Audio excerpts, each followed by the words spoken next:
son histoire, un monstre qui a subi toutes les affres, n'est-ce pas? Quand je parle de monstre, c'est en termes de puissance, sur un géant, pour que les gens comprennent très bien, parce que le terme monstre est souvent, a souvent une connotation péjorative dans l'entendement. Mais monstre veut dire extrêmement puissant, vous comprenez? Donc je parle de géant maintenant, pour que les gens ne fassent pas d'amalgame. Donc ce géant-là était jusqu'à dans un passé relativement présent, considéré comme quelqu'un sur qui tout le monde pouvait venir se perdre. Comme tout le monde, il était l'objet de tous les jeux, les enjeux. C'était un champ d'expérimentation de toutes les canaries qui puissent exister dans le monde. On l'a vu avec le sida. Je vous rappelle déjà qu'un pays comme l'Est, la République démocratique du Congo, il y avait des expérimentations, n'est-ce pas? Les Américains avaient leur base militaire là, sur la question de certains actes bactériologiques. On ne le dit pas assez. Le Congo a été l'un des espaces par excellence de ces expérimentations. Et d'abord, d'autres sont clairs là-dessus. Ils disent que c'est de là qu'est venu ce virus du sida, qui a d'abord été expérimenté entre les populations de ces régions, mais surtout certains militaires américains qui étaient plus ou moins LGBT. C'est pour cela que, dans un premier temps, cette maladie va faire des coupes claires au sein de la communauté LGBT dans le monde. C'est comme ça qu'on les appelle. Bon. Donc, je pense que l'Afrique, ça a été ça. Mais depuis un certain temps, l'Afrique est debout. C'est vrai, elle titube. Elle est debout grâce au coup de boutoir que vous ne cessez d'asséner, n'est-ce pas, à ceux qui empêchent cette Afrique-là de se réveiller, de se mettre debout. Elle est debout, elle titube, certes, mais elle est debout. Le problème pour les Africains aujourd'hui, c'est de prendre le taureau à bras de cornes, de se mettre dans une dynamique, n'est-ce pas, de mouvement, et que l'Afrique puisse se mettre en mouvement, pour le bien de ses enfants, pour le bien de ses filles et de ses fils, pour le bien de son peuple, mais aussi pour le bien de l'humanité. Parce qu'en réalité, c'est l'Afrique qui est le creuset même de ce qu'on appelle l'humanisme. Nous ne pouvons que le constater à travers la manière dont la relation entre l'Afrique et les autres peuples se sont créées. Il a fallu justement avoir des gens qui sont capables de recevoir l'étranger, qui sont capables d'éduquer l'étranger, qui sont capables de vivre en osmose avec cet étranger, de leur offrir vraiment un espace convivial pour son épanouissement personnel, pour que nous en arrivions à ce que ces étrangers-là venaient chez nous, encadrés par nous, souvent même nous leur avons enseigné la science, la philosophie et tout ce qui va avec, mais qui se sont transformés en véritables monstres maintenant, contre eux, ceux-là qui les ont accueillis de manière, j'allais dire, avec beaucoup de joie. Ouais, voilà, donc, de manière altruiste, voilà le mot que je cherchais.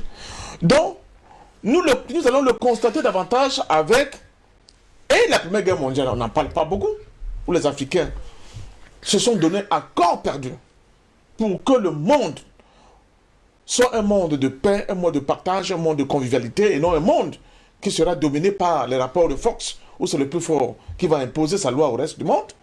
Mais surtout pendant la Seconde Guerre mondiale, où là encore, l'Afrique a été étincelante d'altruisme pour justement donner naissance à un nouveau monde qui sera débarrassé de la peste brune, ce qu'on appelle le nazisme.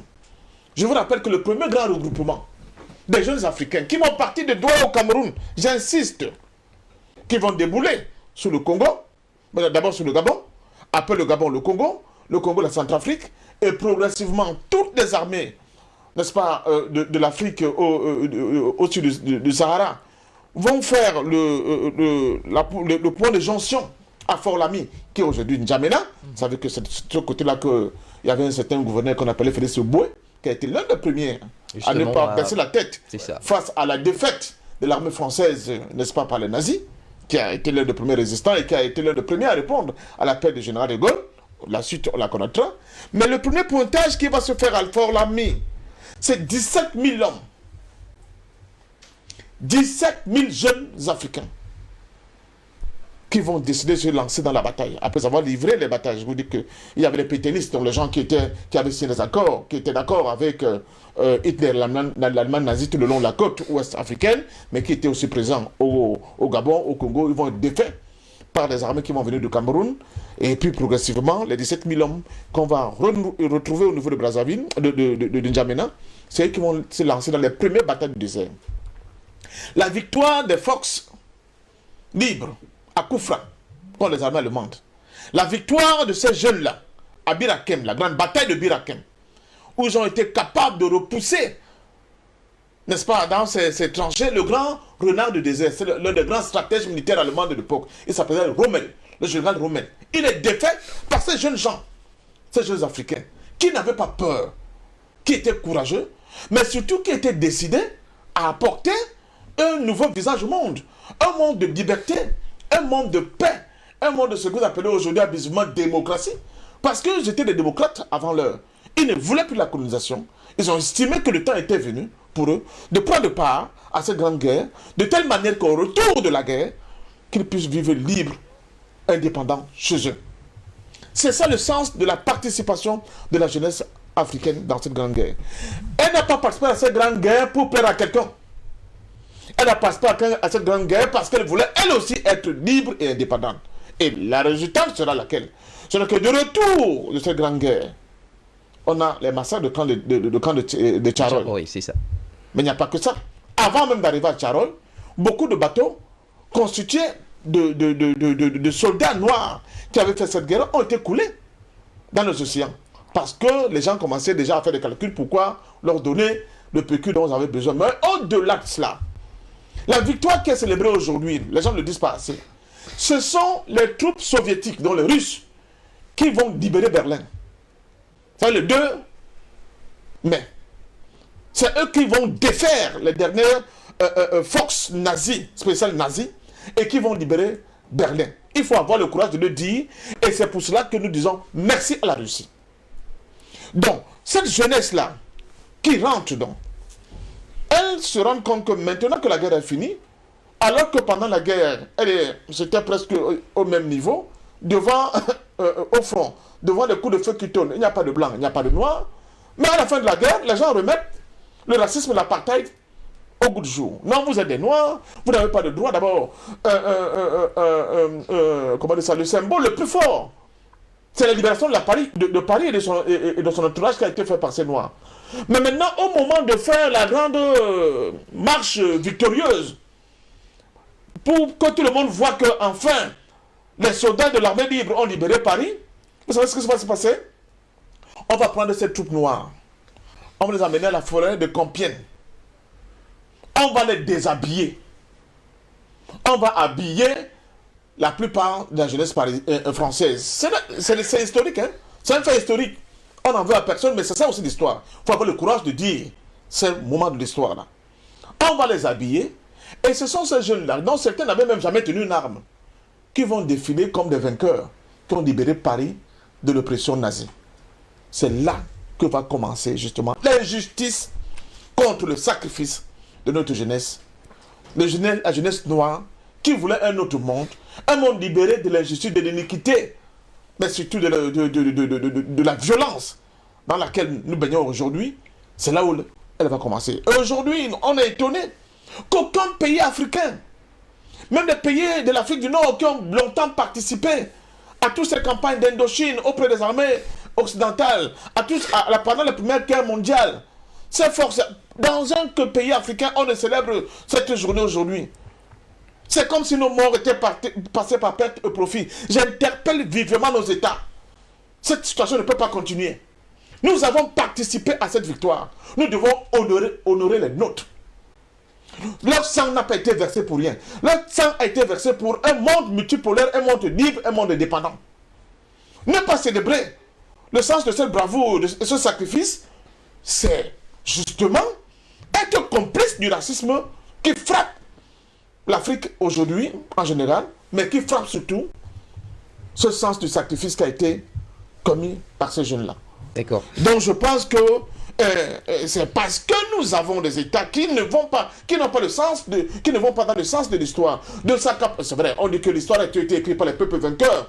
C'est pour cela qu'on donne l'impression que l'Afrique n'a pas été parmi ceux qui ont structuré cette victoire. Oui, l'Afrique a été parmi ceux qui ont structuré cette victoire. Et nous ne devons pas avoir honte de fêter, de jubiler, et ça va être l'occasion par excellence d'honorer les nôtres, nos grands-parents qui ont participé à ces grandes guerriers, à qui, je dis aujourd'hui, je me prosterne devant le sens de leur sacrifice en leur disant merci. C'est grâce à vous, justement, qu'après, on aura tous les grands héros, comme vous allez le constater. C'est parce qu'eux, ils ont montré le chemin. C'est parce que les Dolamanga ont montré le chemin. C'est parce que cette génération a montré le chemin que vous aurez les Oumniobe, les Lumumba et tout ce que vous voulez, les Kwame Nkrumah. Il ne faut pas qu'on l'oublie. C'est eux qui ont, comment dire ça, sculpté dans du marbre cette résistance nouvelle africaine qui va déboucher sur le panafricanisme dont nous sommes aujourd'hui. Je peux le dire avec beaucoup de joie, des héritiers, parce qu'au quotidien, nous sommes dans cette dynamique-là. Les heureux dépositaires justement de ce panafricanisme exacerbé et qui est de plus en plus éclairé. Merci Patient Parfendon pour cet appel au devoir de mémoire à ces héros africains qui, dès les premières heures, ont montré la couleur et la voie du salut. Un salut qui passera certainement par cette lutte-là. Avec vous, Dr Yam, on va peut-être parler de l'Afrique nouvelle, celle qu'elle devrait être aujourd'hui sur la scène mondiale. On rappelle que les alliés qui fondaient le principal front contre les forces de l'Axe s'en sont tirés plutôt à bon compte. Et aujourd'hui encore, on les voit, l'émergence de ce qu'on appelait les BRICS est de plus en plus notoire. On va prendre un pan en particulier, parce qu'on faisait état de la jeunesse africaine qui, alors, ne s'était pas fondue, ne s'était pas cachée lorsque le devoir les appelait. Est-ce que la jeunesse africaine aujourd'hui est à même de répondre aux défis qui l'attendent? Qu'est-ce que vous en pensez? Elle n'est pas à même, elle est en train. Ah, déjà. Elle est en train de répondre à la preuve. Vous êtes assis là. Vous êtes assis là. La jeunesse africaine, elle est active, elle est au travail. Le problème de la jeunesse africaine n'est pas la volonté, n'est pas la détermination, n'est pas la vision. Le problème de cette jeunesse, c'est de se sortir, c'est de se libérer des raies, justement, qui ont été structurés après cette Deuxième Guerre mondiale. Il y a un monde qui a été imaginé à Bretton Woods, qui a été ficelé à Bretton Woods, et ce monde-là tient encore cette jeunesse dans les raies d'une d'une domination extérieure qui l'empêche d'avancer, mais elle est au travail.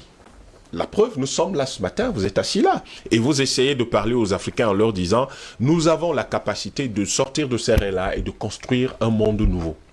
La jeunesse africaine est au travail parce qu'elle inonde le monde aujourd'hui de livres, de découvertes scientifiques, d'inventions technologiques. Elle fait des propositions sur le plan de la réforme ou de la réorganisation, de la transformation des institutions de l'Afrique. Cette jeunesse-là est au travail et elle a toujours été au travail. Je vous rappelle que Sankara est décédé, il n'avait pas 40 ans. Je vous rappelle que Oumniobe a commencé l'UPC, il n'avait pas 40 ans. Je vous rappelle que Amilcar Cabral, c'était des gamins. Je vous rappelle que Mandela était jeune avocat, il n'avait pas 30 ans. Je rappelle que nous devons savoir que, en réalité, c'est le fait de n'avoir pas ces références clairement en évidence dans notre univers, avec les rues.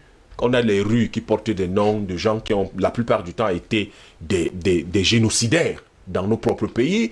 Nous avons des bâtiments qui sont des bâtiments qui portent des noms de parfois des gens qui ont été des génocidaires dans nos pays.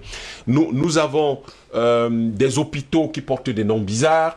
Nous avons des aéroports curieux ou non curieux, etc. Mais il faut que nous puissions couvrir toute l'Afrique des noms glorieux de notre passé, des noms glorieux de notre résistance coloniale, des noms glorieux de nos inventeurs techniques et des noms glorieux de nos grands scientifiques. C'est parce que nous n'avons pas tout cela que cette jeunesse, très souvent, n'est pas nécessairement au niveau où on l'attendrait. Mais c'est une jeunesse d'une énergie, d'une culture, d'une capacité extraordinaire. En même temps, nous avons une partie de cette jeunesse qui est totalement obnubilée et aliénée culturellement. Et malheureusement, il se trouve que très souvent, c'est elle en grande partie qui est aux affaires. Parce qu'elle est héritière de ceux qui ont reçu particulièrement l'Afrique francophone après, au moment des indépendances, par ceux qui ne réclamaient pas les indépendances, qui cherchaient plutôt le compromis avec ces gens-là ou l'entrée dans l'Union française. Cela n'a pas aidé nos États à s'en sortir, mais il faut comprendre une chose aujourd'hui, c'est que le monde qui existe après la Deuxième Guerre mondiale n'est pas notre monde. C'est à nous de créer notre monde. Et la création de notre monde va passer par la structuration de la vision. En réalité, elle est déjà là, mais il faut la formuler avec les mots d'aujourd'hui. On voit par exemple tout le courroux, tous ces levées de boucliers contre le professeur Touadéra en Centrafrique, mais cela est symptomatique de la lutte entre deux paradigmes, le moderne et l'ancien. Cela est symptomatique de la volonté d'avancer de certains et du fait que d'autres sont tétanisés par la peur ou par les considérations d'un monde ancien qui est aujourd'hui dépassé. Nous devons savoir également que le monde qui s'est construit après 1945 est un monde qui est issu d'une division du travail dans laquelle l'Afrique est contenue dans ce qu'on appelle la production des matières premières, c'est-à-dire le secteur primaire. L'Afrique, c'est le secteur primaire sans plus. Parce qu'en réalité, le monde, particulièrement l'ethnie européenne, ce que j'appelle l'ethnie européenne, c'est l'Europe, plus les États-Unis, le Canada, l'Australie, la Nouvelle-Zélande, tous ces pays colonisés par l'Europe, c'est l'ethnie européenne, je les appelle comme ça. Et d'ailleurs, ils ont un comportement ethnique, il n'y a qu'à voir ce qui se passe au cours des derniers mois. L'ethnie européenne a structuré le monde, en tout cas son élite a structuré le monde de 1945, en se disant que elle sera toujours là au sommet de l'échelle et que, en fait, leur élite, qui est une élite capitaliste, va continuer à dominer, à exploiter le monde. Et il faut donc donner, ou si vous voulez, astreindre certaines catégories de la population ou certaines parties du monde à certains rôles. Et le rôle qui a échoué à l'Afrique, c'est le rôle du secteur primaire. C'est-à-dire, on exploite chez vous essentiellement la force de travail physique et les matières premières. Parce que l'économie, c'est trois choses. L'économie, c'est les ressources naturelles, c'est les ressources humaines, c'est le capital. Et le capital est la seule chose au fond dans l'économie que l'être humain a inventée. Le reste est naturel. Alors, le problème, c'est que les ressources, rester au niveau des ressources naturelles, c'est le niveau le plus bas. Celui où il y a le moins de valeur ajoutée et celui où vous êtes des bêtes de somme. L'Afrique d'aujourd'hui refuse cela, à n'être que cela. Et le développement de nos ressources humaines a atteint un niveau aujourd'hui tel que nous pouvons penser que le monde de demain, nous pouvons le contrôler d'ailleurs. Parce que l'année dernière, ce continent a exporté le tiers des matières premières qu'on a exportées sur la planète. 90 milliards de tonnes, l'Afrique en a exporté 30 milliards. Le problème, c'est que nous n'avons reçu que 3,4% du PIB mondial. Alors que ces 30 milliards de tonnes de matières premières auraient dû nous assurer entre 20 et 25% du PIB mondial. Mais nous n'avons pas reçu cela. Imaginez que nous nous mettions à la transformation de ces matières premières. Nous serions autour de 30, 35, peut-être même 40% du PIB mondial. Nous sommes le continent le plus riche. Que les gens arrêtent de vous sermonner, siréner les histoires de l'Afrique est un continent pauvre. Nous avons exporté le tiers des matières premières qui devaient nous donner 20% du PIB mondial. 20% du PIB mondial, c'est 2 fois la taille des États-Unis sur l'échiquier international. C'est 2 fois ce que la Chine représente. Ça veut dire que nous sommes en réalité le continent le plus riche, mais l'ethnie européenne, l'élite de l'ethnie européenne qui est capitaliste, confisque notre valeur ajoutée. Et c'est cette confiscation de notre valeur ajoutée qui fait que nous nous retrouvions à 3,4% et nous sommes considérés comme le continent le plus pauvre. Mais pourquoi ils se battent tant pour venir ici si nous sommes tellement pauvres? Non, c'est parce qu'ils savent que nous sommes les plus riches. Pas potentiellement, mais nous sommes réellement le continent qui produit le plus de valeur ajoutée dans le monde, autour de 20%. alors que le pays le plus riche de la Chine, c'est 11%, les États-Unis, c'est 10%. Donc, nous devons savoir que la jeunesse africaine travaille. Ces matières premières ne se sont pas retrouvées là par hasard. Ce ne sont pas les moineaux ou les anges qui sont venus les extraire, c'est la jeunesse africaine. Nous devons rendre hommage à cette jeunesse-là. Nous devons en être fiers. Nous devons simplement savoir qu'elle a besoin d'être organisée, d'être dans un cadre politique et économique qui défende prioritairement ses intérêts et qui lui rendent hommage et lui permettent de satisfaire ses besoins. Et cette jeunesse-là, sa créativité étonnera le monde. Voilà qui est dit et qui est d'ailleurs très bien dit. À la fin de la Seconde Guerre mondiale, peut-être l'un des principaux avantages, si ce n'est majeur, que l'Afrique a pu tirer de cette guerre, c'est la montée en puissance du nationalisme. Et avec vous, justement, on va parler de ce nationalisme. Dans la construction d'une Afrique nouvelle, quelle est la place des leaders, les nouveaux, qui devraient impacter justement, imposer ou alors porter la vision sur laquelle devrait s'aligner cette jeunesse africaine dont parlait Dr Yam tout à l'heure, l'importance des leaders éclairés. Vous nous en parlez, Dr Bénécris? Oui.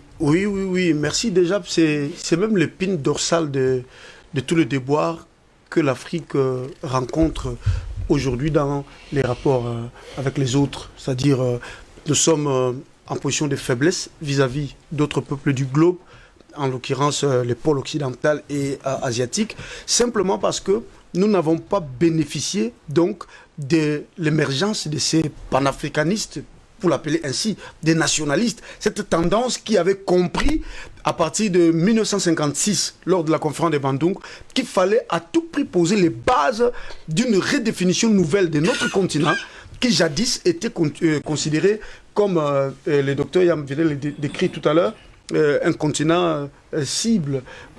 Vous êtes réduit aux travailleurs de la terre, vous êtes là pour nourrir le monde, les greniers du monde, mais géostratégiquement parlant, vous n'existez pas. Vous n'existez que sur le dos de ceux qui veulent que vous restiez tel que vous êtes.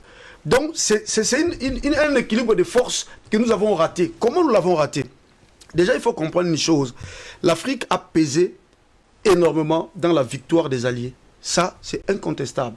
L'histoire peut le démontrer. Nous en avons des images aujourd'hui. Il y a des vérités qui refont surface, dont une partie venait d'être évoquée par le grand frère Parfendom. Donc, l'Afrique a joué un grand rôle. Mais regardons d'abord toute cette industrie occidentale, dans l'armement et tout. Vous pensez qu'il puisait où? L'essentiel de toutes les matières premières qui aidaient donc cette entreprise-là à fabriquer vite, parce qu'il y avait une accélération dans la fabrication d'outils de guerre, etc. Même pour entretenir leurs entreprises économiques, leurs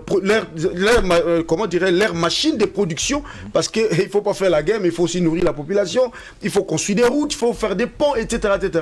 Mais l'Afrique a construit une grande partie de tout ce qu'il fallait, tout ce qui était nécessaire pour que cette Europe-là se mette en condition.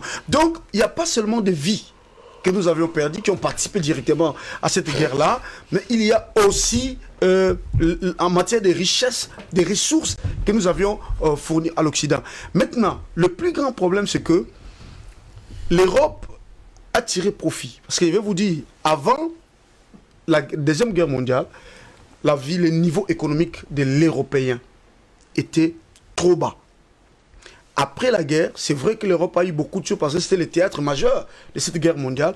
Mais après le plan Marshall lancé par les États-Unis, notamment pour financer, aider les pays européens touchés assez relevés, l'Europe aujourd'hui a largement bénéficié du retombé des accords de Yalta et des restes, dont l'Afrique a été totalement ignorée.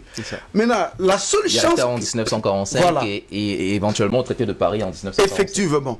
La seule chance que nous avions, c'est lors de la conférence de Bandung, lorsque nous avions eu des leaders éclairés qui ont décidé, qui ont posé les bases de ce qui deviendra demain l'Organisation de l'Unité africaine en 1963.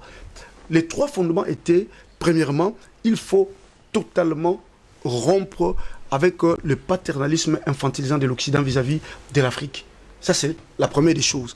Parce que ça met l'Africain sur un conditionnement psychologique d'infériorité, ce qu'on appelle une subordination. Voyez-vous? Et donc, il fallait rompre avec ça, affirmer notre humanité, parce que l'histoire l'éprouve. Nos vaillants soldats ont combattu à côté des Occidentaux. J'ai encore des vidéos, des images où, lorsque les Allemands tiraient, je ne vais pas citer une nation pour ne pas indexer quelqu'un, avec tout le respect que nous avons des autres peuples, mais qui s'est caché derrière nos vaillants héros. On en a dans les réseaux sociaux. Ce sont nos vaillants héros qui ont donc affronté l'ennemi. Voyez-vous? Donc la vaillance, il y en a. La force, il y en a. L'intelligence, il y en a. Mais nous avons raté une redéfinition politique. Voilà les contextes qui nous a manqué pour tirer les dividendes de cette, les bénéfices de cette guerre qui aujourd'hui revient pour une grande partie aux Européens. Donc, lorsque à la conférence de Bandung, on a posé ces choses-là, il y avait la rupture avec l'Occident, il y avait l'affirmation de la souveraineté des États africains, c'est-à-dire on ne voulait pas dépendre, ne pas être des pays statutaires ou des pays qui ont été sous tutelle de puissance extérieure, mais des pays politiquement autonomes et libres. Je me souviens encore la phrase de Biden qui disait en son temps, il faut amener l'Afrique à la politique des 3 autonomies.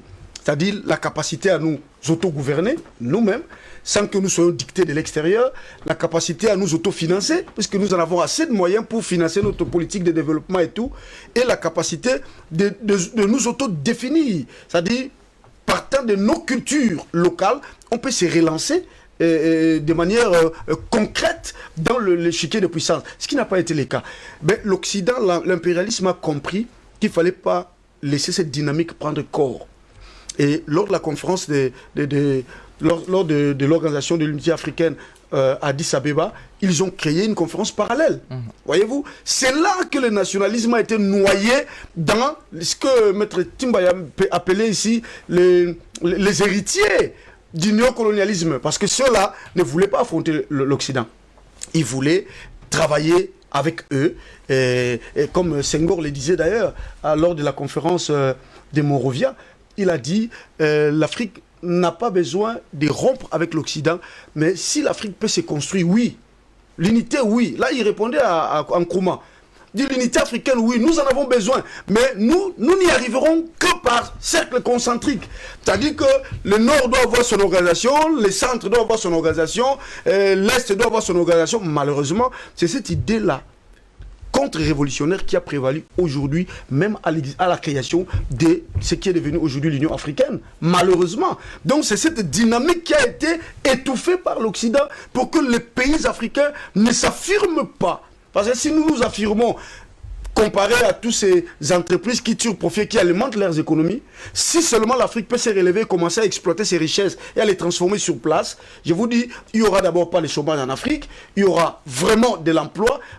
Nous aurions à construire des grandes écoles, des grandes universités, des laboratoires, des recherches. On va mettre toutes les infrastructures de base pour aider l'Afrique à ne plus dépendre de l'Occident. C'est possible et nous en sommes capables. Seulement, il faut une dynamique aujourd'hui pour reprendre les flambeaux là où les Kwame Nkrumah l'ont laissé. Parce que tous ont été assassinés, soit politiquement, soit directement, parce que c'est cette dynamique-là qu'il faut à l'Afrique pour, n'est-ce pas, se définir en tant que puissance. Alors, nous avons tous les atouts, allez-y. Je vous relance à ce niveau, justement, parce que on parle de cette vision qui doit être implémentée par des leaders, parce que c'est eux qui sont à la tête des États et qui doivent justement vulgariser cette vision. Est-ce que vous pensez justement que les leaders d'aujourd'hui sur le territoire africain sont sont assez charismatiques justement pour lancer cette vision qui permettra l'émergence et même on va dire qui permettra l'émergence de cette idéologie africaine basée justement sur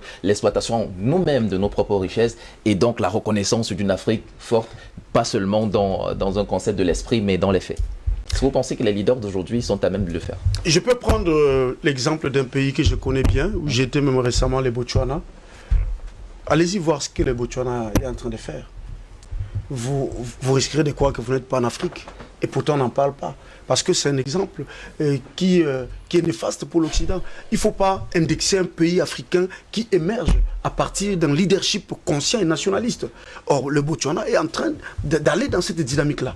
Il y a d'autres pays africains qui peuvent être pris en exemple, où il y a la clairvoyance d'un certain leadership conscient des enjeux locaux et des besoins réels des Africains et de leur population, et qui sont foncièrement nationalistes, mais qui ne sont pas corrompus, qui ne veulent pas être là pour le pouvoir, mais ils veulent être là pour répondre à un besoin quelconque. Et on ne peut pas répondre à un besoin quelconque s'il n'y a pas une vision fondatrice, une vision porteuse à la base.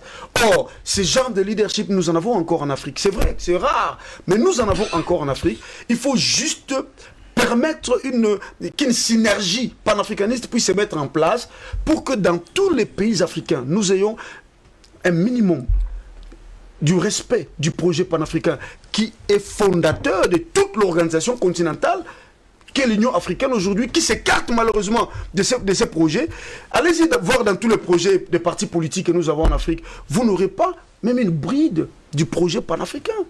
Or, si à l'époque on a eu des Williams, les Webb du Bois, des Boss, nous avons eu tous ces gens-là qui se réunissaient pour pouvoir repenser l'Afrique dans le contexte qui était celui de cet ancien monde, je pense qu'aujourd'hui, l'élite africaine, surtout panafricaniste, nous avons intérêt à ne pas marcher en rang dispersé.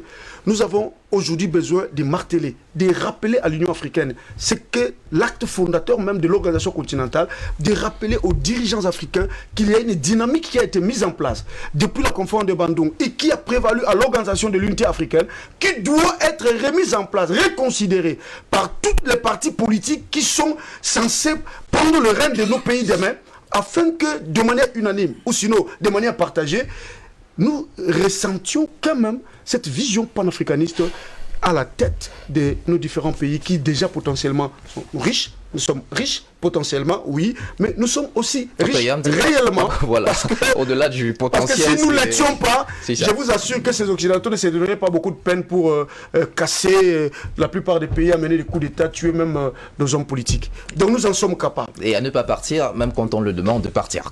Allez, on va parler avec vous, Dr Dimou. Bonjour et bienvenue à cette reprise de la matinale. L'urgence d'une Afrique unifiée, d'autant plus importante aujourd'hui. On se rappelle qu'à la fin de la Grande Guerre, la seconde en tout cas, on a eu beaucoup de pactes qui ont consacré justement l'importance de se mettre ensemble pour faire bloc.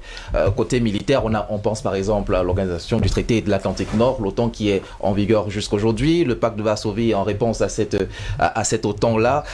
Côté organisation, on a par exemple en 1963, le 1er novembre, l'organisation de l'Union européenne qui voit le jour. Alors, ces différents blocs qui ont émergé et qui ont contribué à la puissance justement de l'Occident, est-ce que l'Afrique ne devrait pas tirer exemple elle aussi sur ces différentes alliances qui servent les mêmes intérêts? Merci. Rime.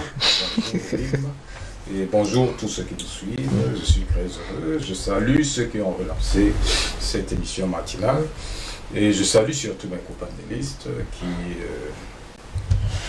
qui ont beaucoup apporté. Jusqu'ici, j'écoutais. Je vais répondre à vos questions, mais permettez-moi de revenir pour approfondir certains aspects qui ont été évoqués, qui sont essentiels et qui se raccordent d'ailleurs à votre question. J'ai toujours trouvé, mais permettez-moi de le dire aujourd'hui, que c'est une erreur de se consacrer sur les moments présents et le récent passé de l'Afrique quand on parle de la position de l'Afrique dans le monde. C'est une erreur qui ne permet pas à notre jeunesse de savoir d'où elle vient. C'est une très grave erreur. J'espère que dans cette reprise, on se donnera un peu de peine pour rentrer un tout petit peu, pour rentrer dans notre histoire, pour savoir qui nous sommes.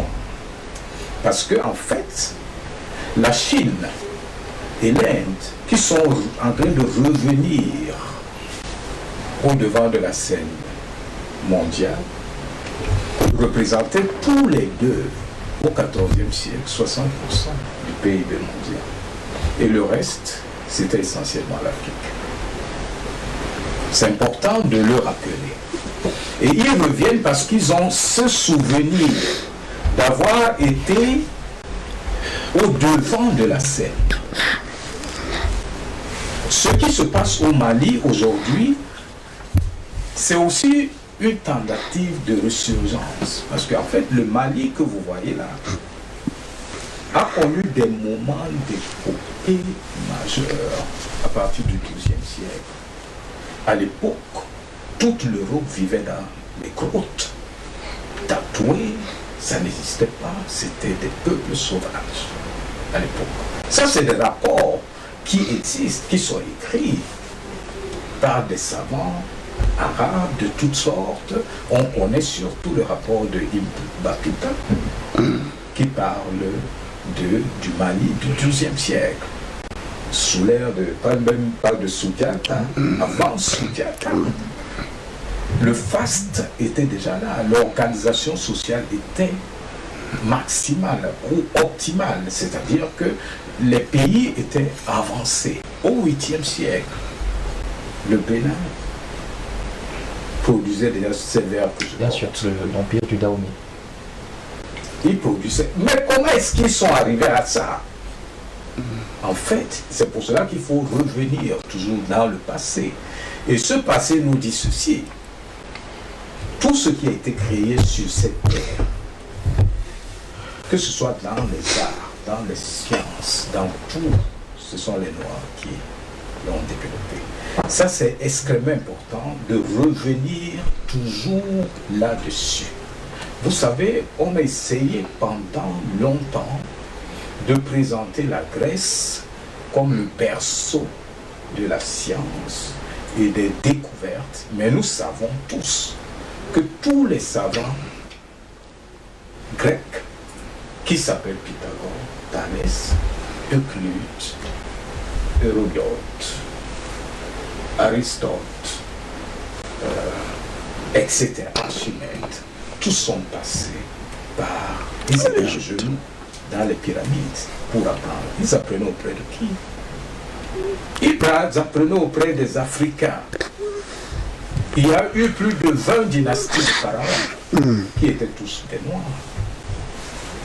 Et l'apogée de l'Afrique, parce qu'en fait tous les peuples noirs étaient agglomérés autour de la vallée du Nord, du Nil.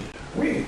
C'est seulement lorsque les derniers pharaons ne peuvent plus suivre, et ça c'est il n'y a pas très longtemps, hein, c'est 5 siècles, 6 siècles avant Jésus, que les Perses parviennent à dominer l'Égypte. Et l'Égypte est restée sous cette domination pendant plus de 25 siècles.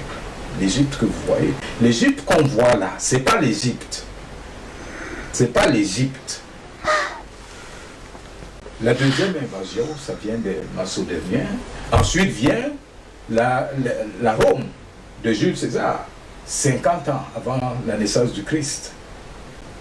C'est l'Égypte qui est toujours dominée. Ensuite viennent donc les Arabes au 4e, 6e siècle, qui se sont installés jusqu'aujourd'hui, mais qui n'ont rien à voir avec l'histoire de cette zone. Les pyramides, c'est les Noirs qui les ont construites. Toute la science, qu'elle s'appelle mathématiques, géométrie, trigonométrie, algèbre. D'ailleurs, je rappelle que algèbre, c'est le nom. C'est un nom qui vient de l'arabe. C'est El-Kébel, c'est un arabe qui vient aussi s'instruire dans les pyramides, comme l'ont fait les Pythagore. Pythagore a passé 22 ans dans les pyramides.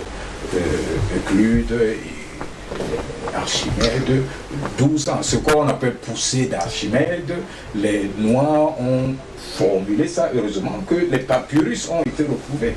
2000 ans avant la naissance d'Archimède, les Noirs faisaient déjà ça. Ils calculaient la surface de trapèze, la surface, les volumes des cylindres. Les formules sont là, elles existent. Ces papyrus ont été retrouvés. L'un des grands architectes de ce monde s'appelle, vous connaissez son nom, Imhotep.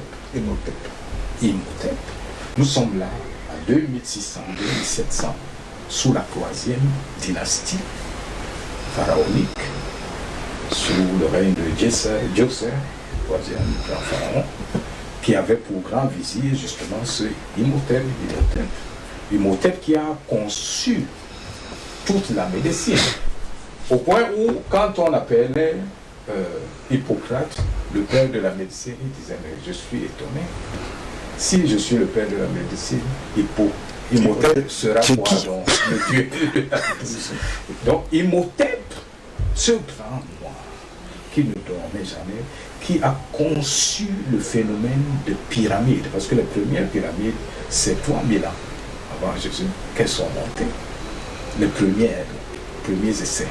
Mais elles seront bien configurées sur Imhotep, qui va donc mettre en place le principe de maison à étage. Je veux dire quoi? Tous les gratte-ciels que vous voyez là, la science de base, l'approche d'asseoir des logiques de contrôle de résistance des matériaux et tout ça, ils ont développé ça depuis toujours. Les 60 000 millions de tonnes de pierres qui ont été assemblées, c'est à partir d'Imhotep pour construire la grande pyramide de Karnak, qui est toujours là, dont on te demande comment ça s'est passé. En effet, la technologie qui existait avant dans le secteur de la construction, c'était les briques de terre, comme on fait ici, séchées. C'est sous Imhotep qu'on commence à tailler les pierres. Mais on ne taille pas seulement les pierres. Il y a un savoir-faire mathématique extrême. Parce qu'en fait, il faut créer des effets de levier pour pouvoir soulever. Donc le vis, la vis dont parle Archimède, et qui a permis de lever les pierres, et de les poser l'une sur l'autre, était déjà là depuis. Je n'ai parlé que de ça.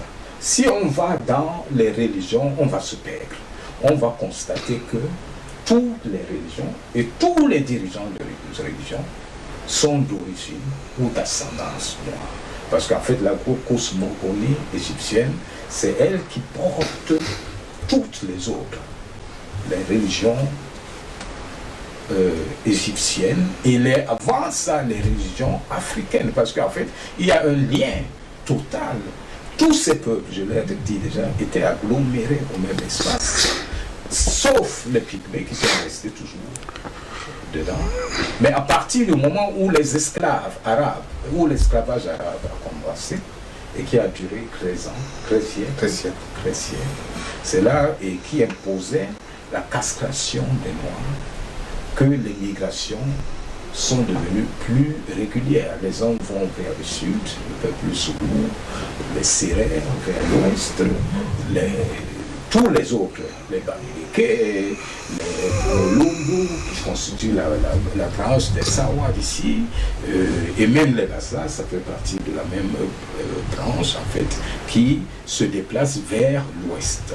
Mais ils avaient déjà ces connaissances. Naturellement, on va nous demander, mais pourquoi ils n'ont pas gardé ça?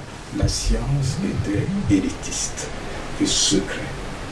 C'est pour cela que les pyramides étaient des premières universités où ne rentraient que très peu de gens qui ne rendaient compte à personne. C'est pour cela que même les Grecs, ils doivent supplier longtemps avant d'apprendre. Et malheureusement, on a découvert que tous ont été des plagiaires, y compris même les Pythagore, Archimède, et puis ont plagié ce que les Noirs ont développé et qu'ils ont développé à un niveau beaucoup plus avancé, parce que les papyrus qui sont collectés ces derniers temps montrent que beaucoup d'autres choses, la poudre à canon, elle a été développée par l'Égypte, mais améliorée à la suite par les Chinois, et c'est là où je viens à votre thématique, reprise par l'Occident, parce que l'Occident se lève il y a 5 siècles. L'Occident, sous l'Europe. C'est l'Europe qui se lève il y a 5 siècles, à peu près. Les autres sont déjà bien en avance.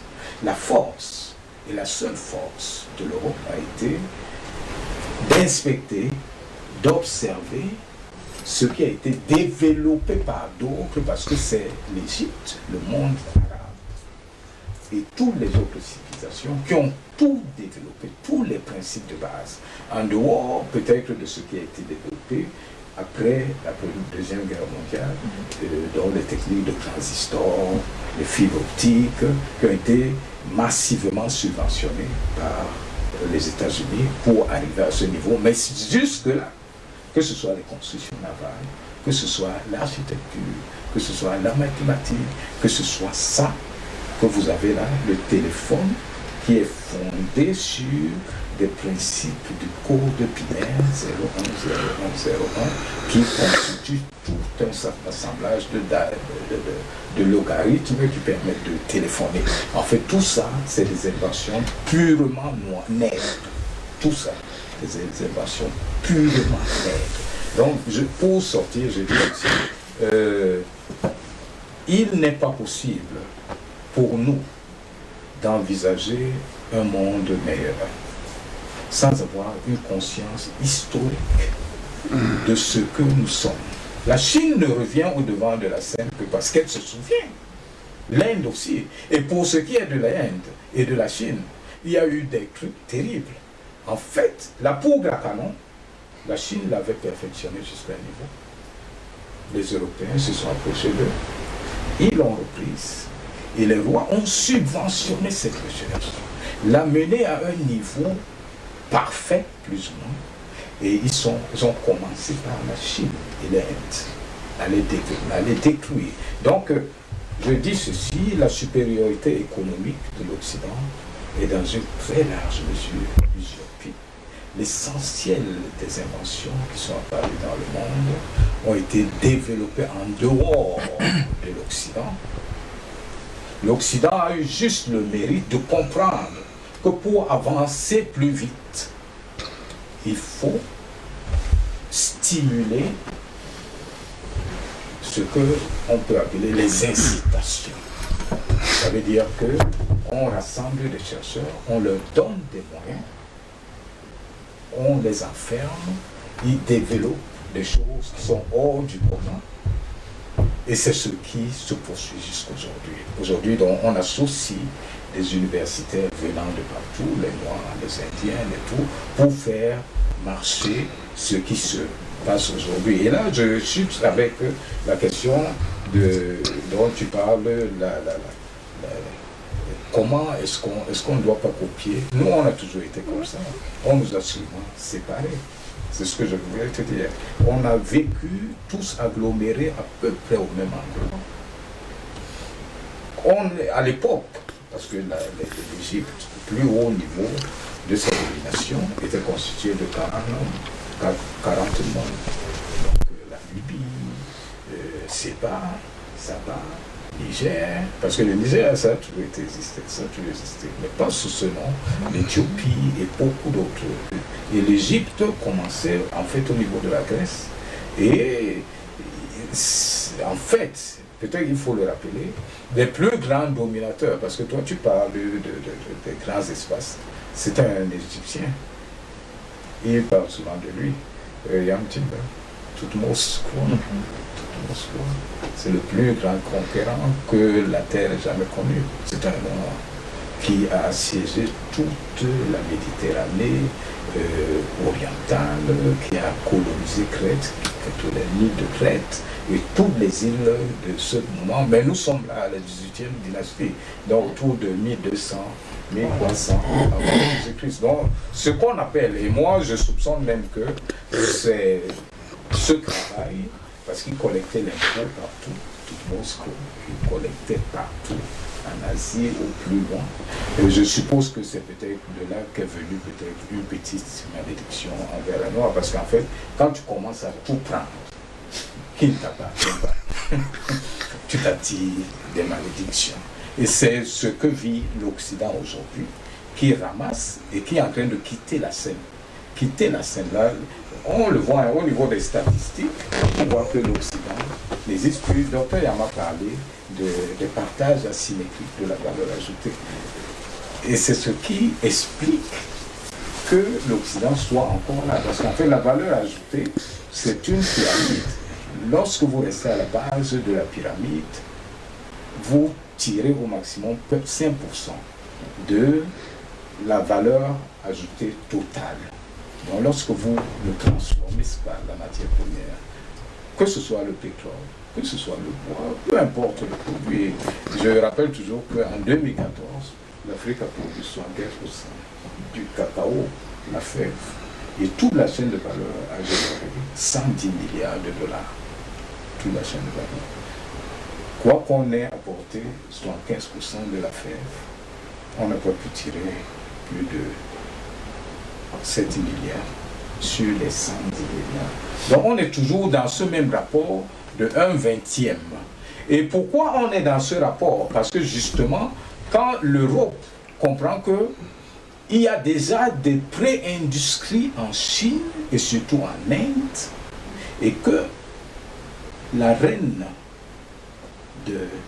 d'Angleterre à l'époque, qui vient à mettre la main sur l'Inde, on interdit tous les métiers d'industrie en Inde. À l'époque, la première industrie, c'était le coton et les tissus d'Inde, les toiles d'Inde, comme on les appelle, étaient le produit qui faisait la puissance économique d'une nation. Et c'est l'Inde qui contrôlait ça. Et une fois qu'elle a été dominée, on a interdit cette production. Même chose au Brésil. Même chose au Brésil. Il y a eu l'interdiction qui transformait les gens et qui faisait surtout dans la métallurgie. Pourquoi dans la métallurgie? Parce que c'est toujours les Noirs qui ont découvert tout ce qui est métallurgie, le travail, la transformation de l'or, la transformation de tous ces produits de manière pré-industrielle depuis bien longtemps. Ça existe déjà. Voilà, donc les économies d'échelle, on sait qu'on profite de ça. Aujourd'hui, les pays qui avancent sont ceux qui ont des grands ensembles. Quand vous avez des grands ensembles, vous générez des économies d'échelle qui sont précieuses pour toute industrie. Parce que le coût unitaire de la production est beaucoup plus bas. Parce que vous exploitez des coûts fixes qui sont partagés sur une masse critique importante de consommateurs. Donc l'Europe, c'est 67%. Le commerce intra-européen, c'est 67% à l'intérieur. C'est le plus grand ensemble. Les États-Unis, on peut dire c'est 100%. Les États-Unis, c'est un grand ensemble. Les gens qui commercent entre eux. Et on voit que toute l'Amérique unie, c'est 43%. Ils commercent entre eux. L'Afrique, on est à peu près à 15%. Tous les autres zones, l'Asie, c'est à peu près 61%. Ils commercent entre eux. Donc, en fait, moi, je pense que nous sommes passés. Nous sommes passés déjà de l'autre côté avec la zone de libre-échange qui est en train de se mettre en place. Et on est obligé de continuer dans cette trajectoire. Pourquoi? Parce que il n'est même pas possible, il n'est pas imaginable que vous ayez un marché de 1,5 milliard de personnes sous peu de temps, 2,5 milliards dans 20 ans, 25 ans, et que vous ne pensiez pas à exploiter les économies d'échelle et les économies d'agglomération, parce que les villes sont en train de prendre il y a beaucoup de mégapoles. Donc on peut tirer profit des économies d'agglomération aujourd'hui aussi. Je vais sortir pour dire merci pour celui qui parle du Botswana. Le Botswana est justement le seul exemple en Afrique où on a compris que pour s'enrichir, il faut exploiter une chaîne de valeur de la base jusqu'au sommet, parce qu'ils exploitent seulement le diamant. La chaîne diamantifère, et ça fait de ce pays le paradis de la croissance inclusive, parce qu'au Botswana, on ne paye pas l'école, on ne paye pas les services de santé. De l'âge de 5 ans jusqu'à 100 ans, on peut étudier, personne ne vous demande quoi que ce soit, et le revenu par tête, ça va dans les 8 000 dollars par personne. Donc c'est un pays plus qu'émergent, c'est un pays en tête d'habitants, plus riche que beaucoup de pays européens. Oui, merci, Patient Ndom. Il a parlé de 17 000 personnes qui sont parties, mais au total, c'est pas pour corriger, mais au total, c'est quand même 55 000. C'est ça. En fait, 17 000, c'était le premier contingent. Donc ils sont allés jusqu'à 60 55 000 qui sont tombés là, qui ont défendu l'Occident et l'Europe, qui est en train de mourir, et elle va mourir, parce qu'elle a été jusqu'ici très injuste. Je sortirai pour dire ceci, et vraiment, je reviens toujours sur mon plaidoyer. Les hommes les plus éclairés en Afrique, même n'ont jamais osé parler contre l'Europe, parce que ces hommes ignoraient tout du passé de l'Afrique. Que ce soit Césaire, même Césaire, pas seulement Senghor, même Césaire a osé dire que le noir ne représente presque rien, qu'il n'a jamais rien produit. Il a dû être recadré, et ça je demande, je ne sais pas, les Africains devraient se souvenir beaucoup de ce grand Africain qu'on appelle Cheikh Anta Diop. Cheikh Anta Diop, dans une grande conférence en 1974, organisée par l'UNESCO, sur l'ethnicité de l'Égypte, face à beaucoup d'autres égyptologues, a fait le poids, et c'est depuis 1974 que l'UNESCO, c'est inscrit, que l'UNESCO a trouvé que Cheikh Anta Diop et Philippe Obenga, Théophile Obenga, ont essoufflé l'autre partie qui était essentiellement occidentale, qui essayait de prouver que les Égyptiens sont noirs. Ce qui n'est pas le cas. Ici, nous sommes tous d'une couleur un peu foncée. Mais nous savons tous que parmi nous, il y en a qui sont d'une couleur beaucoup plus claire. Et parce que justement, on a schématisé sur certaines tombes des personnes qui étaient de couleur plus claire.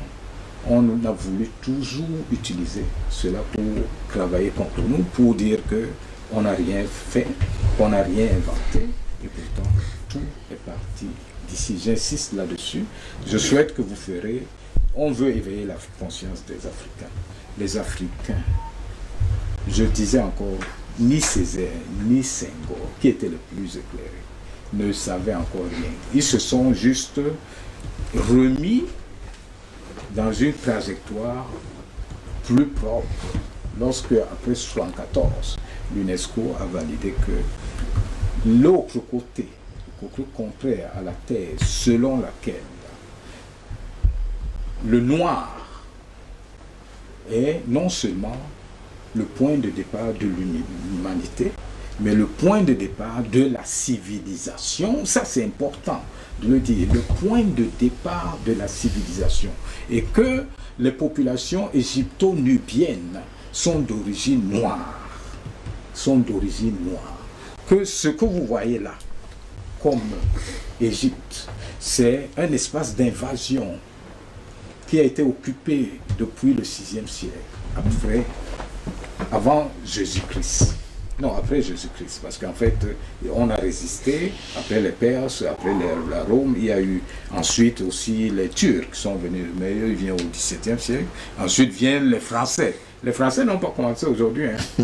Sous Napoléon, en 1700 trucs, ils étaient là. En Égypte, ils ont dominé l'Égypte. Le dernier occupant, c'est les Anglais au début du 19e siècle. Donc, moi je dis ceci, revenez là-dessus, c'est bien ces questions, l'Afrique est obligée, et ça, elle est obligée parce qu'elle a une dette énorme, c'est pour cela que je veux que vous parliez de certaines choses. La dette que les Africains ont pas envers l'Europe, envers le monde entier, est tellement grande que la justice de Dieu oblige les Africains à être au devant de la scène. Et c'est déjà fait. Les processus sont déjà lancés. L'Afrique ne peut plus reculer. Déjà, c'est le giga-marché de demain. C'est le seul continent qui va continuer à devenir majoritaire sur le plan démographique. Et parce que sa population sera justement très jeune, sera le pays la zone qui va le plus consommer, donc qui va le plus s'enrichir. En 2040, le PIB de l'Afrique sera équivalent de celui de l'Europe. Il faut le noter parce qu'en fait, quand vous vous constituez en zone de libre-échange, vous avez la possibilité d'accroître votre PIB de manière très rapide. Et pour l'Afrique, une fois que les barrières tarifaires et les barrières non tarifaires sont suffisamment dégagées, on prévoit qu'il y a à peu près 135 à 150 milliards de dollars qui sont dégagés annuellement par les pays. Ça veut dire que chaque pays pourra croître autour de 2% de plus, voire 3% de plus, à partir du moment où ces processus seront mis en place. Ok, merci. Merci docteur Edimo, et c'est justement pour ça que vous avez tout intérêt à regarder la matinale sur DBS Matin, sur DBS Télévision. La matinale justement qui, pour l'édition de ce matin, va bientôt rentrer en gare. Le Monde d'aujourd'hui, Post DGM, on rappelle que c'est le 77e anniversaire de la reddition de l'Allemagne. C'était à Berlin le 9 mai 1945, le 8 mai 1945. Hier, c'était plutôt à Reims, du côté de la France. On va parler du nouveau monde justement. Ce qui se passe aujourd'hui a carrément redéfini les cartes de la géopolitique mondiale. On voit la montée en puissance des pays du Nord, notamment amenée par une certaine Russie. L'Afrique, quant à elle, doit peser sur cette géopolitique mondiale. Parlons des alliances. Qui l'Afrique devrait-elle prendre comme allié aujourd'hui? Ou encore, peut-être mieux même, est-ce que l'Afrique a-t-elle véritablement besoin des alliés extérieurs pour se développer et pour peser sur la géopolitique mondiale? Tout à l'heure, je suis resté sur ma faim parce que j'ai l'habitude d'échanger avec ces deux économistes, Yambé Timba et surtout Edimo Mongoré. J'aurais aimé qu'ils foncent dans ce qui me fait le plus plaisir ces derniers temps. Écoutez, le temps où des entités pouvaient vivre en autarcie est complètement dépassé. Le premier grand boulet que l'Afrique continue de traîner, c'est de prendre comme immuables les frontières qui ont été dressées par ces Occidentaux lors de la fameuse conférence de Berlin. Aujourd'hui, les gens disent « je suis Camerounais », l'autre dit « je suis Ghanéen », je ne sais pas, je suis Éthiopien, mais on oublie une chose. C'est que les frontières qui délimitent nos États aujourd'hui, ils ne sont pas de notre fait. Ce sont les autres qui ont décidé que voilà les limites de pays qu'on va appeler de roman le Gabon, ou bien le Congo, etc., etc. Mais dans les faits, nos peuples sont le même peuple. Et tout à l'heure, le docteur Edimo essaie de le dire, il dit que tout était aggloméré autour de la vallée du Nil avec la puissance de l'Égypte. Mais cette Égypte-là, elle avait des ramifications. J'allais dire, cet État égyptien allait jusqu'au niveau de la boucle du Niger. Donc vous voyez. Jusqu'au Zimbabwe, c'est la même culture qui irradiait partout. Voilà. Voilà. Donc, c'est pour dire que le premier boulot que nous continuons de traîner, c'est cette perception de nos élites que les frontières que nous avons sont immuables. D'abord, l'un des principes fondateurs de l'OUA, c'était l'intangibilité des frontières. Une connerie pareille. Donc, je pense qu'il est grand temps que les nouvelles élites africaines, les nouvelles élites jeunes de notre continent, que ce soit sur le plan intellectuel, politique, social, philosophique, tout ce que vous voulez, intègrent le fait que aucun de nos pays, pris individuellement comme il est aujourd'hui, ne pourra s'en sortir seul. Nous sommes obligés d'aller vers la théorie des grands ensembles, dont l'unité politique de notre continent. Et pour moi, cette unité doit s'opérer maintenant. On ne doit plus attendre. Je ne sais pas ce que les gens attendent. Je vois les atermoiements, les hésitations, même dans la mise sur pied en place de cette zone de libre-échange, vous voyez comment il y a des hésitations. Il faut le faire tout de suite et maintenant. Oui, il faut d'abord que l'Afrique se réconcilie avec elle-même. Le bonheur de l'Afrique, les lendemains glorieux et radieux de l'Afrique seront possibles que si les Africains eux-mêmes comprennent qu'il est temps pour eux de se mettre ensemble. Toutes les données économiques que nous, mes amis sur le panel, essaient de mettre de donner, ils seront possibles que quand nous-mêmes nous allons prendre conscience du fait que, aïe, il est grand temps qu'on se mette ensemble. Prenons le cas des États-Unis d'Amérique, on n'en parle pas souvent. Les gens pensent que cet État, ce pays qu'on appelle les États-Unis d'Amérique, ce n'est comme ça. Mais faux à notre jeunesse. Vraiment, que vos téléphones Android ne vous servent pas seulement à regarder les histoires des influenceuses qui sont à Dubaï. Regardez la marche et l'histoire du monde. Les États-Unis d'Amérique, c'est une construction à la base. qui a commencé par quelques États qu'on appelle les Founding Fathers, n'est-ce pas, ces États au niveau de l'Est, là, des États-Unis, ils étaient quelques-uns, et puis par démarche successive, ils ont pu agglomérer les autres. D'abord, vous allez constater que aux États-Unis, il y a l'État de Texas, ils ont leur drapeau, hein. L'État de Californie, ils ont leur drapeau, hein. L'État de Virginie, ils ont leur drapeau, etc., etc. Toute la cinquantaine d'États là, ils étaient des États constitués, mais qui, par nécessité d'exister et de pouvoir dominer le monde, surtout l'idéologie capitaliste ayant envahi l'essentiel des élites que je me disais tout à l'heure, de ces élites européennes qui voulaient dominer le monde, ils ont compris qu'ils avaient l'obligation de se mettre ensemble. Mais dans cette fédération-là, il y a des domaines qui appartiennent, n'est-ce pas, à la structure centralisée. Ça peut être par exemple la diplomatie, ça peut être par exemple la défense, ça peut être par exemple les finances plus globalement, et surtout la politique économique sur le plan général. L'Afrique peut le faire. Prenons le cas par exemple de la Suisse. C'est quoi? C'est 7 cantons. Même au niveau de la Suisse, même au niveau des ministères de souveraineté, il y a des rotations. Pourquoi on pense que c'est tellement coincé que parce que chacun veut être chef d'État, donc on ne peut pas bouger? Regardons ce que les autres ont fait. C'est ça aussi la révolution. C'est s'appuyer sur sa propre expérience, mais aussi sur l'expérience des peuples qui vous ont précédé dans cette démarche que vous voulez accomplir. Je dis que nous pouvons aller vers les États-Unis d'Afrique tout de suite et maintenant, sans que qui que ce soit se sente frustré parce qu'il n'a plus un quelconque pouvoir. On peut nous organiser de telle manière qu'on procède d'abord par sous-région, après on fait l'agglomération générale. Ça va résoudre les questions de pauvreté endémique, de misère endémique sur notre continent, comme vient de dire le docteur Edimo. Si vous regardez très bien, pratiquement du Sénégal jusqu'en Afrique du Sud, mais prenez même, limitons-nous dans la zone qui a été encore considérée comme la zone de précaré français.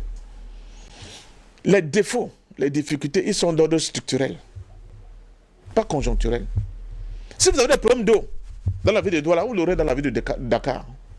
L'addiction en eau potable pour les ménages des populations. Vous l'aurez au Mali. Or, tout le monde sait que le sous-sol malien, c'est une mer d'eau douce. Or, les Maliens ont soif. Si vous avez des problèmes d'école, cette école, la napoléonienne, sur laquelle tout le monde est rentré, là, comme ça, c'est Charlemagne, comment vous appelez encore? Oui, c'est l'école, machin. C'est-à-dire que même les vacances sont copiées sur leur modèle. Alors que nous n'avons pas le même climat. Si vous voulez procéder à une véritable refondation de l'école, vous allez voir que les difficultés d'avoir une école endogène qui réfléchisse sur les questions d'Afrique pour résoudre les problèmes qui se posent aux populations africaines, il faut tout refonder.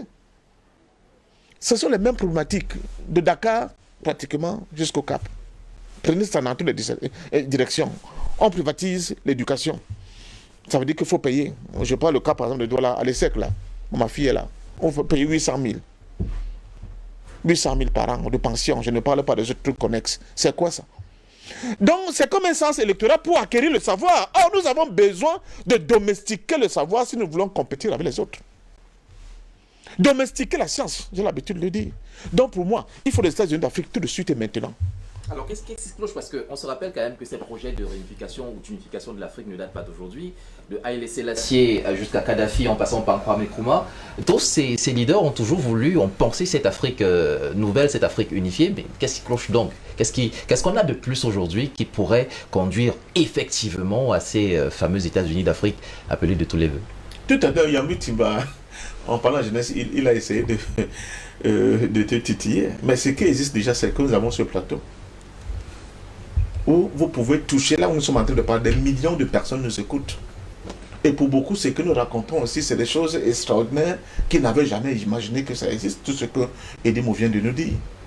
Ça a aussi manqué. C'est-à-dire que nous sommes en train de muscler le jeu. Nous sommes en train de massifier la masse critique. Et c'est un travail. C'est un travail d'éducation à la base qui est très important. Je veux parler de comment cette question de l'Union africaine, de l'unité africaine est née. Il y avait deux camps.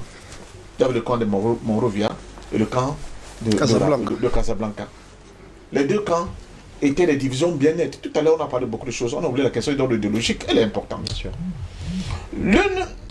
L'un des camps disait, pour l'instant, nous sommes passés matures pour aller vers l'unité de notre continent. Il est mieux que nous continuons encore de travailler sous l'encadrement, n'est-ce pas, de nos maîtres d'hier, pour que progressivement nous puissions arriver à une certaine maturation. On voit ça. C'est le camp de Monrovia. Mais quand vous regardez là-dedans, vous avez beaucoup de gens qui étaient dans les francs-maçons, dans le square, dans tous les secteurs occidentaux. Donc en réalité, les ordres venaient de l'extérieur. Voici le chemin qu'il faut prendre. Ne prenez pas d'autre. Le cas de Houphouët-Boigny est symptomatique. De grands guerriers pour la cause, bien sûr, n'est-ce pas, de mettre fin à tous les barbouzeries de l'indigénat, retourné par Mitterrand, il va devenir autre chose. Et le camp de Casablanca, où les gens disaient non, sur le label d'un comment il faut faire quelque chose maintenant. Donc, quand ils vont se retrouver en 63, ils vont décider de la création de l'OUA. Même le mot OUA, je l'ai déjà expliqué ici, ils n'en voulaient pas. Le nom qu'ils avaient choisi, c'était l'organisation des États africains. Or, quand tu traduis ça en anglais, ça donne OAS. Pour les Algériens, c'était pas possible. L'OAS était une organisation terroriste qui a tué des milliers d'Algériens. Donc c'est comme ça que par exemple, ils ont réfléchi, ils disent que bon, ok, mettons unité. Et ça donnait, oh, mais il n'y avait pas d'unité dedans. La preuve, la question de l'intangibilité des frontières, à lui tout seul, vous explique que les gars, chacun voulait être roi chez lui. Même quand l'ancien président malien, pour donner du contenu au poste de président de la Commission de l'Union africaine, Alpha Omar Konaré, a rédigé un statut qui qualifie et qui donne du sens au président de l'Union africaine. Ça a été débattu dans la conférence de l'État. C'est Omar Bongo qui lui dit que, ah bon, donc tu as quitté ton poste de chef d'État pour tu penses que tu vas faire notre infrastructure pour venir nous diriger comme Nkrumah a failli le faire. Et sur le plan de la communication, sur le plan du narratif qui a été avancé, pourquoi d'autres gens comme des moutons n'ont pas suivi Nkrumah? Tout simplement parce qu'on a voulu lui dire, vous savez, il y a un plan derrière. Nkrumah avait été chef d'État de tout le continent africain. Et les égaux, comme vous savez comme ils sont, les nègres étant celui qui sortait presque la colonisation, ça donnait ce que ça donnait. Donc, Kadhafi reprend le projet à sa manière.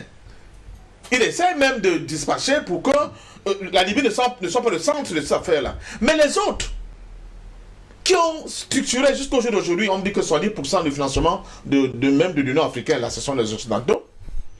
Le palais dans lequel vous êtes là, ce sont les Chinois qui l'ont construit, ils l'ont offert gratuitement, comme si on ne peut pas construire un palace pareil. Ok. Dans les autres qui sont encore sous le couvert de ces gens-là, ils ont dit que l'affaire de Kadhafi là est dangereuse. Ça va revenir. Ça risque de revenir.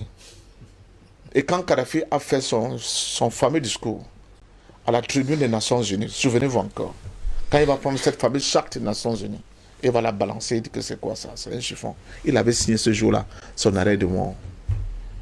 On a tout fait ressurgir. Ah, l'attentat de Lockerbie. Oh, l'attentat de DC, machin français. On a tout. Pour donner du prétexte des alibis à ces gens-là de détruire la Libye et de tuer Kadhafi. Pourquoi?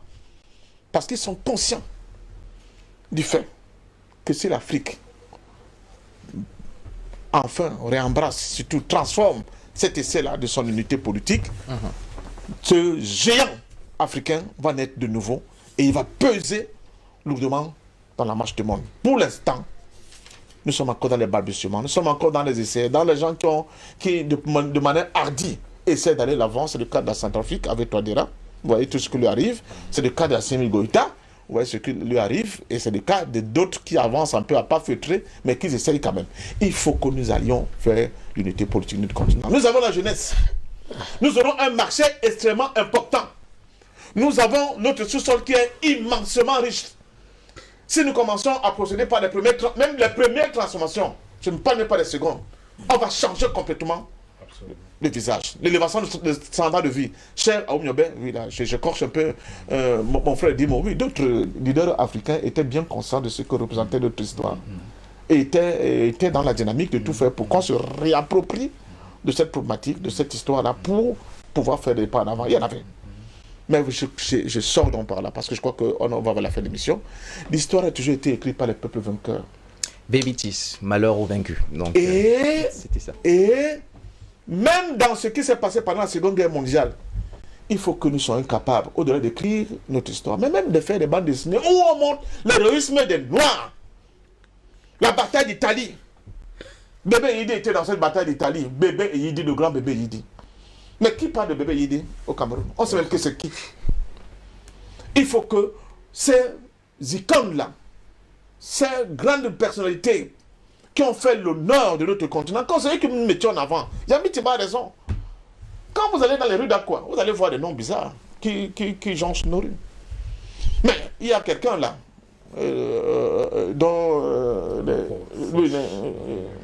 mais c'était le gars qui a le massacre des années 40 à Madagascar, c'est ce gars. Mais son nom tourne encore dans une des rues d'Aqua. Et personne ne sait ce que c'est. Comment ne voulez-vous pas que votre jeunesse pense qu'il faut aller à Dubaï, manger les je ne sais pas quoi, les excréments pour être quelque chose? Même la question de la monnaie, tout découle de là. Le jour où nous aurons cet état de l'Afrique, avec une armée, avec une économie, avec une jeunesse qui produit, avec des usines que nous allons créer ici chez nous et qui vont faire travailler notre jeunesse, vous n'aurez plus les Mexicains dans les rues de Douala, parce qu'ils seront des grands cadres qui vont travailler dans les entreprises qui produisent pour faire vivre l'Afrique, mais aussi pour faire vivre le monde. Et c'est là le gros truc. Le grand économiste égyptien, Samir Amin, qui a mis en place la théorie du centre et de la périphérie. Pour le blanc, il faut qu'on reste dans ce schéma-là. Nous sommes la périphérie. Nous n'avons pour fonction que de nourrir le centre par nos matières premières, naturelles, dans notre sous-sol, mais aussi par notre matière grise. Quand M. Sarkozy vous parle d'immigration choisie, selon vous, ça signifie quoi? Ça veut dire qu'on va prendre les têtes les plus bien formées, les plus compétentes, pour aider, leur aider à continuer à avoir cette avance sur tous les plans par rapport à nous. Mais sur le plan culturel et sociétal aussi, il faut qu'on rebatte les cartes pour qu'on redonne au monde son humanité, et ça, l'Afrique est capable de le faire. L'Afrique est capable... L'Afrique unie. Est capable de le faire. La précision en vaut la peine. On va rester justement dans cette problématique d'unité et d'unification de l'Afrique. Docteur Yam, aujourd'hui, des organismes qui tendent à cette unification de tous les plans politiques, économiques sont déjà en place. La CEDEAO, la CEMAC, la CEAC, elles sont florilèges quand même, ces organisations qui, à leur création, avaient pour objectif justement de regrouper l'Afrique et d'en faire un marché commun. Aujourd'hui, malheureusement, on a l'impression qu'elles desservent plus l'Afrique qu'elles ne la servent. Leur objectif n'a jamais été de servir l'Afrique. En fait, c'est par naïveté que le public croit que la CEMAC, l'UMAC, l'UMOA, la CEDEAO, tout cela sert l'Afrique. Pas vraiment. Sur un plan fondamental, ces organisations, particulièrement les organisations de la zone de la partie de l'Afrique où on parle le français, étaient des camisoles de force. Ces camisoles-là, ce sont ces camisoles qui empêchaient par exemple des Béninois de parler avec des Camerounais. Mais je peux vous dire que dans cette ville de Douala, vous avez tellement de personnes qui sont de parents béninois et camerounais, qu'en fait, on se demande pourquoi ces pays-là ne sont pas jumelés ou ne sont tout simplement pas, ne font pas un même pays. Mais il en va de même pour beaucoup d'autres pays. C'est des camisoles de force qui permettaient tout simplement à un pays qui s'appelle la France de justifier sa place aux Nations Unies, au Conseil de sécurité des Nations Unies, en disant « j'ai 14 voix acquises ». Quand vous avez 14 voix acquises à l'ONU, c'est extrêmement important. Et du coup, vous posez ça sur la table et vous exigez d'être assis à la table en tant que membre permanent du Conseil de sécurité de l'ONU.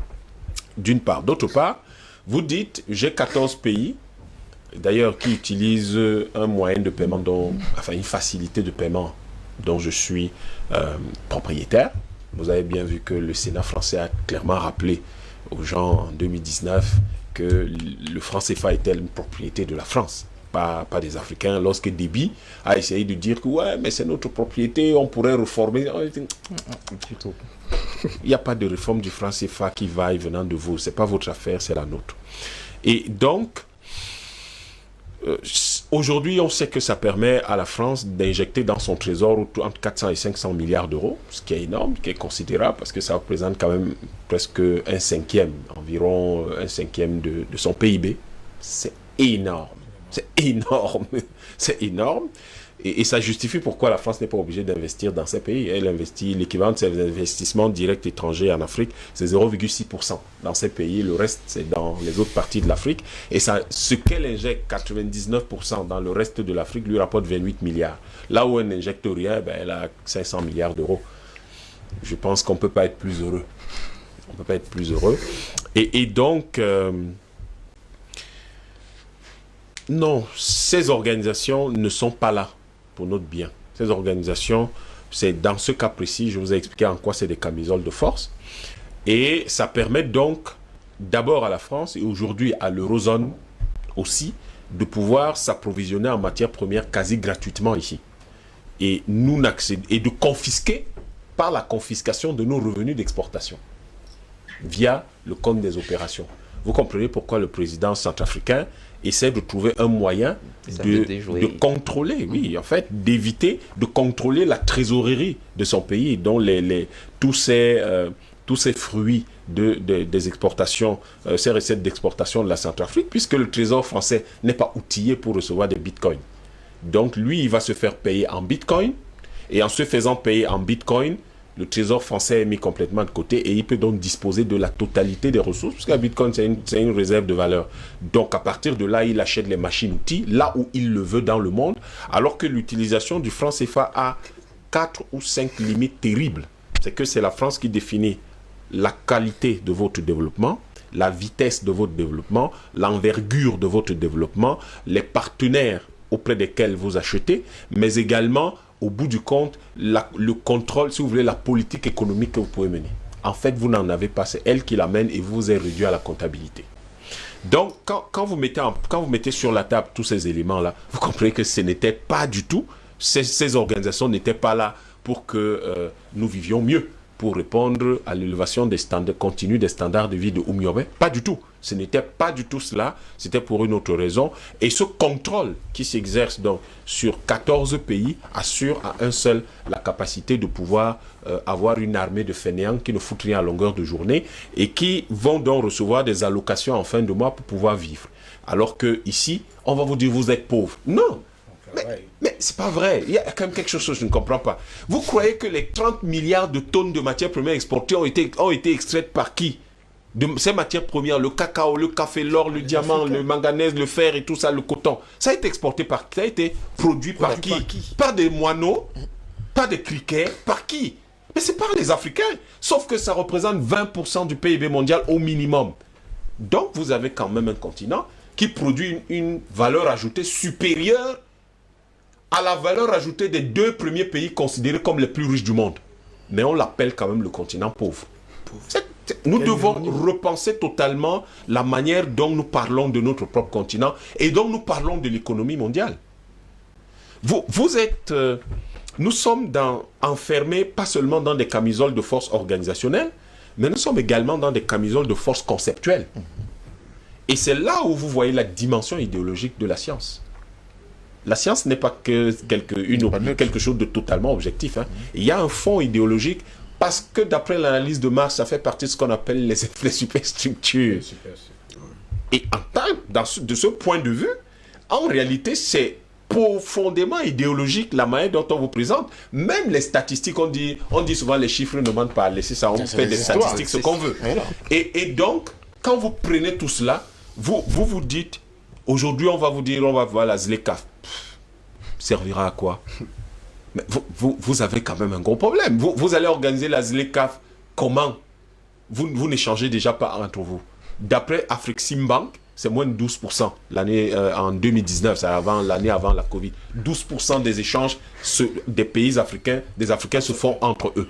Alors, 12% des échanges qui se font entre vous, cela signifie tout simplement que vous n'avez en fait presque pas d'échanges entre vous. Parce que la triptyque de l'économie qui a 3 niveaux d'échange. Vous avez l'échange local. L'échange local, pour qu'il soit crédible, sérieux, et pour qu'il puisse impulser le développement, doit représenter au minimum 50% des échanges. Or, si vous n'êtes qu'à 12%, ça veut dire qu'en fait, les échanges entre les Africains n'ont aucune capacité, ne servent pas de levier à l'économie africaine. Parce que l'échange local, ça doit représenter au moins 50%. Pour irriguer donc l'échange régional, parce que si vous avez un tel niveau d'échange au niveau local, en fait, vous avez la capacité de création. Et c'est cette capacité de création, de transformation et finalement d'innovation technologique qui vous permet, au niveau de l'économie régionale, d'être sûr que vous pouvez donc satisfaire les 25 à 30% de demandes qui se trouvent. Et puis l'économie monde qui est au-dessus et qui en fait représente la crème.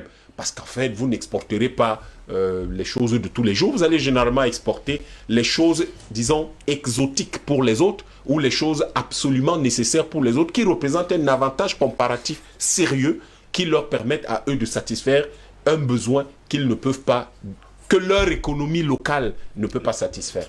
Donc, en fait, vous êtes là en Afrique du fait de ces organisations-là, dans la destruction de cette triptyque économique. La structure, elle est détruite par ces organisations. Et pire, à l'intérieur de ces organisations, par exemple comme la CEMAC, les petites entités ne peuvent même pas communiquer entre elles. Vous n'avez pas de libre circulation des biens et des personnes. Or, c'est les bases de l'économie. Voilà. Si les personnes ne circulent pas, les biens ne circulent pas. Ça veut dire quoi? Ça veut dire que vous n'échangez pas. D'où le constat qui est fait que, en fait, en Afrique, c'est 12%. Et l'essentiel des échanges de ces 12%, c'est le COMESA et le SADC. COMESA, SADC. Parce que après, sur les 12%, tout ce qui est Afrique centrale, tout ce qui est Afrique centrale, l'Afrique centrale, c'est même pas 1%, 0,0 quelque chose. Et puis, vous avez la COMESA et SADC qui sont pour l'essentiel autour de 8-9%.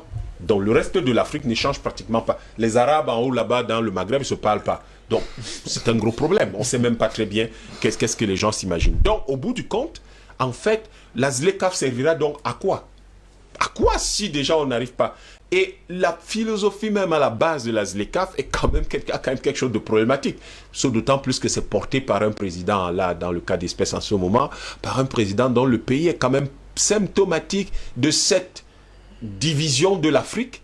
Parce qu'on vous prendra toujours le Rwanda pour modèle, mais posez-vous toujours la question de savoir quelles sont les sources de financement du Rwanda. Les 10 millions de morts à côté, c'est ça qui finance le Rwanda, ou alors le Rwanda aurait d'autres types de financement. Donc quand vous aurez répondu à ces questions-là, vous nous direz par exemple si quelqu'un qui dirige le Rwanda est capable de porter réellement un projet continental. Donc, on n'a pas besoin d'avoir de la ZLECAf.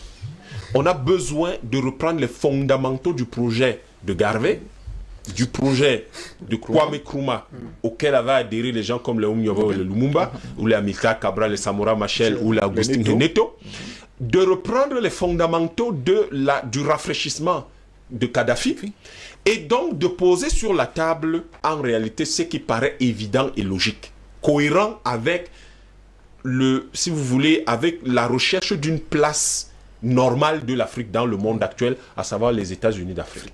Quand vous avez les États-Unis d'Afrique, vous n'avez plus besoin de ZLECAf. C'est fini. Ça n'existe pas, vous n'en avez pas besoin. Vous n'avez pas besoin d'une NEPAD. En fait, c'est des organisations budgétivores qui servent à rien. Ça fait un peu de parade, ça aide à une diplomatie qui plaît aux Occidentaux, à l'ethnie européenne, mais ça n'apporte rien à l'Afrique. Qui convient à leurs intérêts. Du tout. Ça n'apporte rien du tout à l'Afrique. Les gens prennent les avions, ils se descendent dans des hôtels, ils bavardent, ils racontent. Citez-moi une seule usine créée du fait de la ZLECAf. Citez-moi une seule usine créée du fait du NEPAD. Rien. Aucune. Pire, vous avez par exemple dans des zones comme la CEMAC, un programme de réformes économiques. Ouais. Citez-moi une seule. Ils ont construit un seul kilomètre de goudron. Non. Ils font des réunions vous avez ces gens-là, vous avez dans la zone de l'Afrique centrale, vous avez beaucoup de sites de fabrication d'armes artisanales, de fusils, qui sont fabriqués de manière artisanale. Mais le programme de réforme économique n'est même pas capable d'imaginer qu'il faut financer, il faut rassembler ces gens-là, les structurer, les financer, prendre ceux qui font des études appropriées dans les universités et nos écoles d'ingénieurs pour les encadrer et créer donc nos capacités propres de fabrication d'armes au moins légères.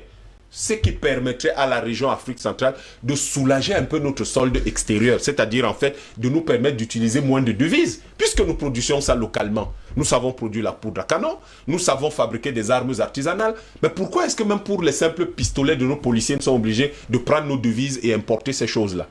En fait, les gens ne réfléchissent pas du tout à ce que l'Afrique se développe. Les gens réfléchissent à leur confort personnel. C'est-à-dire, je suis président de telle commission, je suis président de la République, je suis président de telle organisation continentale, ça me fait des voyages en jet privé en première classe, j'ai une grosse maison, j'ai une armée de serviteurs chez moi, j'ai des gros chèques à la fin du mois. Voilà ce à quoi les gens y pensent. Vous avez vous avez quand même des choses assez curieuses dans cette Afrique d'aujourd'hui avec les dirigeants ou avec ces organisations-là. C'est que vous demandez quand même, sans sérieux, comment des gens sérieux, normaux, à l'esprit bien tourné, peuvent s'asseoir, imaginer une affaire comme qu'on appelle ZLECAf, sans se demander, nous allons créer une zone de libre-échange. Qu'est-ce qui est à la base des échanges? Qu'est-ce qui est à la base des échanges? Mais c'est une monnaie. Mais c'est une monnaie. Vous n'avez pas de monnaie et vous êtes là, vous ergotez à longueur de journée sur une affaire qu'on appelle zone de libre-échange et vous n'avez pas de monnaie. Vous allez échanger avec quoi? Sur la base, avec un dollar. En fait, vous avez donc créé cette zone de libre-échange pour vendre l'Afrique à quelqu'un d'autre. Puisque si je contrôle votre monnaie, souvenez-vous de ce que Mayer Amstel Rothschild disait.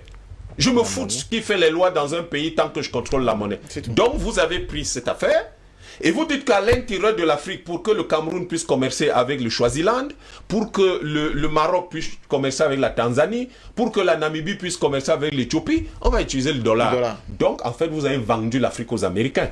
C'est clair. C'est ce que ça veut dire. En réalité, ces gens, ils ne sont pas sérieux, ceux qui dirigent ces organisations, mais ceux qui les créent sont encore pires. C'est terrible parce qu'en réalité, on s'attendrait à ce que les gens soient un peu cohérents. Juste un peu. Ça ne demande pas des choses extraordinaires. C'est-à-dire que si vous discutez avec n'importe quelle bande d'étudiants en Afrique, la première chose qu'ils vont vous dire, vous avez des libre-échanges, zone de libre-échange. On échange avec quoi? C'est la question que n'importe quel gamin africain va vous poser. On échange avec quoi? Et après, donc, vous avez des gens qui sont des chefs d'État, des gens qui sont de grands cadres, de hauts fonctionnaires, qui racontent des histoires que vous ne comprenez pas à longueur de journée en vous disant que la ZLECAf est la solution pour l'Afrique de demain. Non. La solution pour l'Afrique de demain, c'est d'avoir les États-Unis d'Afrique. Parce que quand vous avez les États-Unis d'Afrique, les États-Unis d'Amérique n'ont pas besoin d'avoir une zone de libre-échange. Elle existe par le fait du territoire de l'État. Et d'autres choses. Vous avez toutes ces organisations de l'Organisation de l'Unité africaine. Mais qu'on n'arrête pas avec ça. Vous n'avez pas besoin d'une organisation de l'Unité africaine parce que ça n'a aucun sens. Devenue Union africaine ou Union africaine, ça n'a aucun sens. La seule chose qui a du sens, c'est d'avoir les États-Unis d'Afrique. Pour quelle raison? Mais pour la raison simple qu'à ce moment, tout le continent est un État. Voilà. Et à partir du moment où le continent est un État, vous n'avez pas à vous battre pour avoir une unité. Et vous financez ça comment? Vous avez l'Union africaine, vous allez tendre la main à l'Union européenne. Mais l'Union européenne, c'est une catastrophe. C'est déjà une catastrophe parce que vous ne pouvez pas vous dire que vous êtes une Union européenne et vous traitez les Grecs comme ils sont là. Vous ne pouvez pas traiter ce que vous considérez comme le berceau de votre civilisation comme ça. Si vous traitez le berceau de votre civilisation comme ça, ça veut dire que vous reconnaissez clairement, et c'est ça, la preuve qui nous a été apportée à nous les Africains, vous reconnaissez que ce n'est pas le berceau de votre civilisation, que c'était simplement un gros mensonge qui devait quand même vous laisser situer quand même quelque chose quelque part pour vous assurer que demain, quand ça ne marchera pas, vous-même vous direz, ah non, en fait on pensait que, et ça n'enlèvera pas la honte, ça ne mettra pas la honte sur vous tous. L'Union africaine n'a pas droit, n'a pas besoin. On a besoin des États-Unis d'Afrique et aujourd'hui, on peut financer les États-Unis d'Afrique de façon très simple. On n'a pas besoin de faire 1 million de choses. Et les États-Unis d'Afrique ne s'occuperaient pas de tout. On va s'inspirer de l'organisation de nos États communautaires. Le Mali était organisé comment? Le Songa était organisé comment? Le Monomotapa, l'Égypte, etc. Le Congo était organisé comment? L'État ne s'occupe pas de tout. L'État central s'occupe de la diplomatie, de la monnaie, de l'armée, du grand la cri, justice, de la justice et voilà et puis des éléments, si vous voulez, structurels de l'éducation, en donnant des ordres. Donc, je chute par là. En réalité, dès que vous avez ça, les gens peuvent donc, au niveau local, se développer mieux. Et la question de l'intangibilité des frontières est d'une telle stupidité. C'est-à-dire que vous avez des types qui disent qu'ils vous dirigent et ils disent qu'en fait, ils reconnaissent que la maison dans laquelle ils vivent a été construite par quelqu'un d'autre. Mais comment pouvez-vous vivre dans la maison que quelqu'un d'autre a construite et vous dites que vous êtes libre? Vous n'êtes pas libre. Et du coup, la question de l'intangibilité des frontières dit clairement une chose à haute voix. Les Européens sont nos maîtres. C'est ça. Donc, il faut casser cette affaire-là.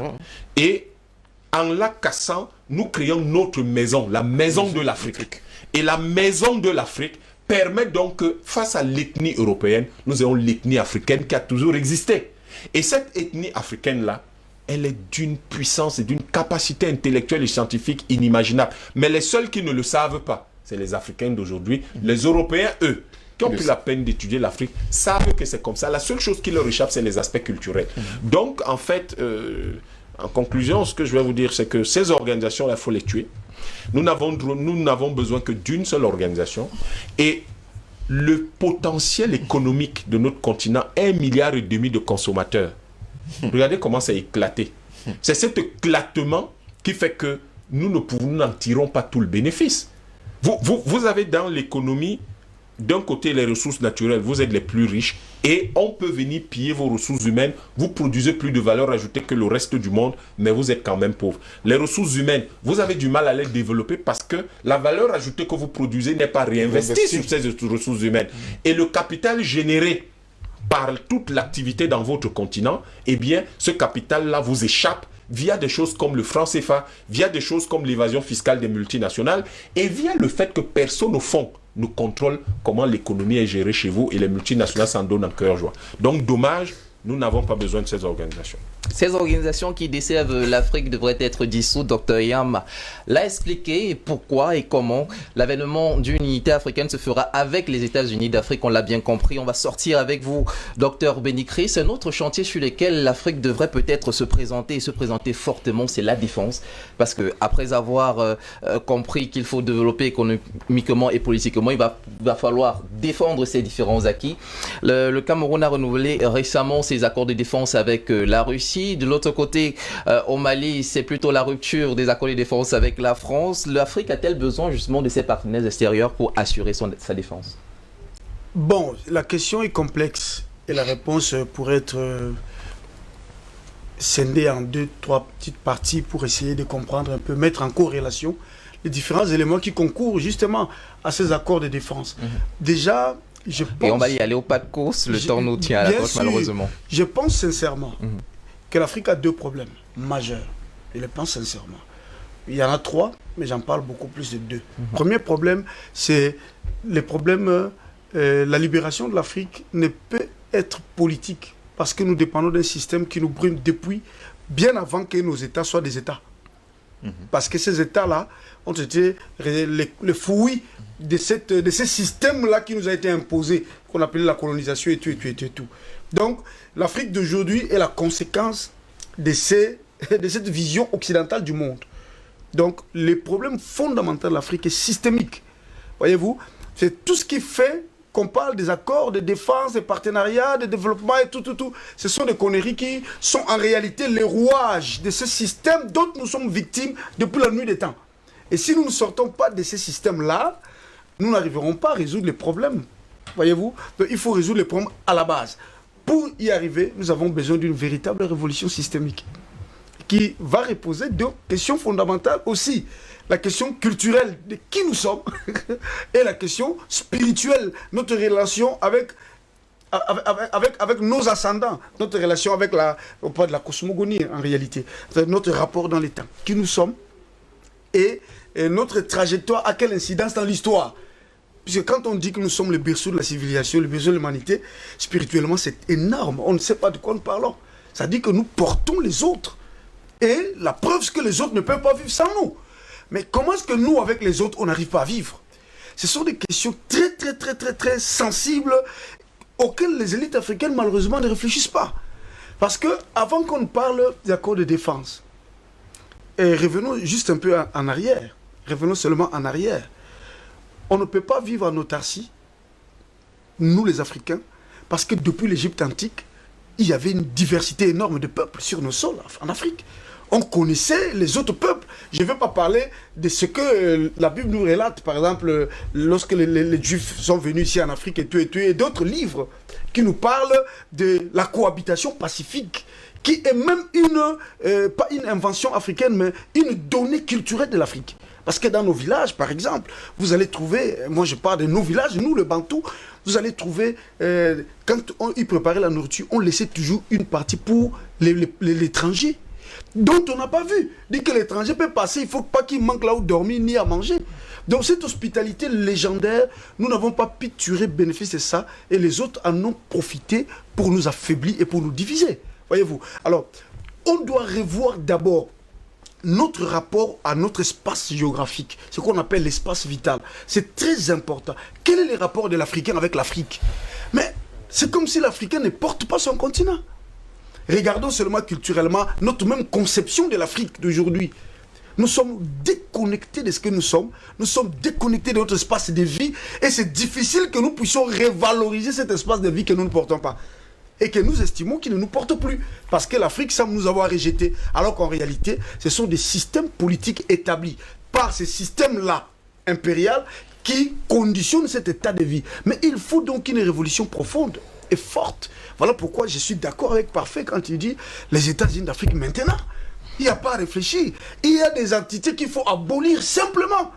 Et il faut le dire de manière aussi sérieuse pour que tout le monde comprenne qu'avec l'Union africaine, on ne va aller nulle part. Avec la CEDEAO, c'est qu'on va aller nulle part. Donc si on n'y met pas fin à cet aventurisme-là, on n'aboutira pas. On ne peut pas créer un cadre, n'est-ce pas, un cadre cohérent où nous pouvons prendre tous les éléments dont nous avons à travers notre histoire et notre vécu pour reconstruire cette Afrique. Donc, quelque part, qu'on le veuille ou non, cet esprit révolutionnaire qui a animé les Kwame Nkrumah, les Lumumba, c'est ce qu'il faut aujourd'hui pour libérer l'Afrique. Et sans ces combats, mon ami, l'Afrique, on continuera de faire des discours et rien n'aboutira. Et c'est sur ces mots qu'on va mettre un terme à cette édition de la matinale. Docteur Edimo, je sais que vous ne manquez pas d'à-propos, et justement, fort bien nous fasse, la matinale ne fait que commencer. Et on reviendra avec des sujets dont vous avez fait évocation tout à l'heure. Patient Parfait, donc merci d'avoir répondu présent et surtout promptement à ce nouvel appel pour l'éducation de la jeunesse africaine. Merci. Docteur Yam, naturellement, vos explications et votre maîtrise justement de ces différents sujets nous aident, car aujourd'hui nous sommes plus que jamais non plus seulement dans le propos vide, mais dans une véritable trajectoire d'éducation, de formation même, pour savoir comment s'en sortir. Merci d'être passé. C'est moi qui vous remercie. Et Dr Bénicris, que dire de vous? Merci à vous aussi d'être passé ce matin pour contribuer et apporter votre pierre à l'édification de la conscience même de cette jeunesse africaine qui est censée porter le flambeau. Merci beaucoup, Rim.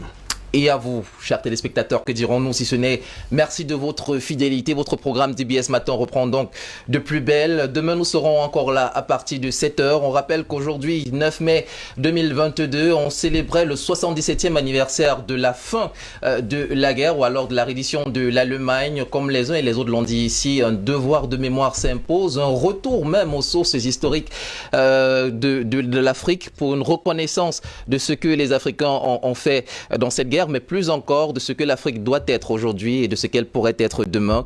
Vous êtes avec nous, nous sommes avec vous, et c'est l'Afrique qui gagne. Et pour finir, justement, on finira avec cette belle citation de Thomas Sankara qui disait qu'on ne peut pas laisser à nos ennemis d'hier et d'aujourd'hui le seul monopole de la créativité et de l'imagination. Nous serons heureux de vous retrouver demain. D'ici à là, portez-vous bien, prenez soin de vous.